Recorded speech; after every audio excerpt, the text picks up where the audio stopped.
যখন খুব বেশি মন খারাপ হয় তখন বিশাল আকাশের দিকে তাকিয়ে থাকি, কারণ সব কিছু ভালো করে দেওয়ার মালিক তো শুধু ওই যে একজন। কি ভাবছো? তোমরা চলে গেলে তোমাদের শোকে মরে যাব না? হয়তো কিছুটা কষ্ট পাবো, তবে নিজেকে ঠিক গুছিয়ে নেব। কারণ যাদের কাছে আমার ভালোবাসার মূল্য নেই, তাদের জন্য বোকার মতো নিজেকে শেষ করতে নেই। আপন মানুষ কাঁদালে সান্ত্বনা দেওয়ার মতো কেউ থাকে না। মানসিকভাবে বিধ্বস্ত হওয়া মানুষগুলো অবশিষ্ট হলেও আর কিছু থাকে না। ছেড়ে যাওয়া স্বভাবের মানুষগুলো কখনোই ভালোবাসতে আসে না, আসে নিজেকে ভালো রাখতে। তারা ততক্ষণই আপনার সাথে থাকবে যতক্ষণ না সে আপনার চেয়ে বেটার কাউকে খুঁজে পাবে।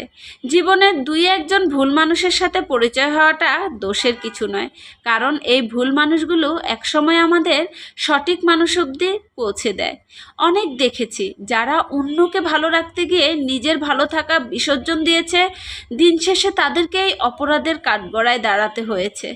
সবচেয়ে কঠিন কাজ হচ্ছে কারো প্রতি একাকাশ ভালোবাসা থাকার পরেও তাকে ভেতর থেকে মুক্তি দেওয়া। পৃথিবীর স্বার্থপর মানুষগুলোর কাছে ভালোবাসা নামক শব্দটা সত্যিই বড় অসহায়। অবহেলা পাওয়া যায়, এইসব মানুষগুলো থেকে এড়িয়ে চলতে শিখুন। দেখবেন আস্তে আস্তে ভালো থাকা শিখে গেছেন।